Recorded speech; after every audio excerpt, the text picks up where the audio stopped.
의원이 이야기를 했는데요. 사실 어제 이 한국원자력학회에서 이 후쿠시마 원전 사고 이후에 저희가 많이 걱정하고 있는 일본산 수산물 문제에 대한 학회에서 그 입장을 이야기했어요. 네, 얼마 전에 저희도 전해드렸던 걸로 기억을 하는데요.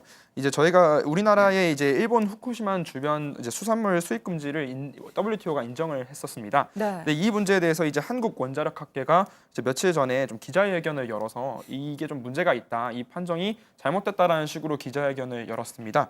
일단은 방사능 수치로 보게 되면 후쿠시마 수산물의 수입은 상관이 없다라고 발언하기도 했고요. 네. 그리고 일본 도쿄대의 하야노 류고 명예교수를 초청을 해서 후쿠시마 지역의 어떤 건물과 그리고 쌀, 수산물 등에 대해서는 방사능 조사 결과가 모두 안전하다라는 그런 발언까지 했었습니다. 그래서 이와 관련해서 환경단체들은 이 하야노 류고 명예교수의 자격부터 시작해서 방사능을 조금 먹어도 되냐라는 그런 발언이냐라는 식으로 비판하고 있기도 합니다. 네. 굉장히 우리 입장에서는 감정이 이렇게 격해질 수밖에 없는 발언이었는데 이런 발언 왜 나왔을까요? 글쎄요, 저도 솔직히 말하면 좀 이해가 안 가는데 이제 학회 차원에서는 아무래도 일본 쪽하고 교류나 협력 같은 걸 많이 하기 때문에 이제 그냥 과학적인 측면에서만 이런 얘기를 한 것이 아닌가 생각이 드는데 그렇게 되면은 지난번에 WTO에서 우리가 승소한 것이 정말 무색해지는 거 아니겠습니까? 그래서 이런 식의 발언은 좀 우리들을 설득할 수 있을 만한 객관적인 데이터를 가지고 뭔가 해주는 게 필요할 것 같고요. 네. 저희가 학습 심리 잠깐 말씀드리면요.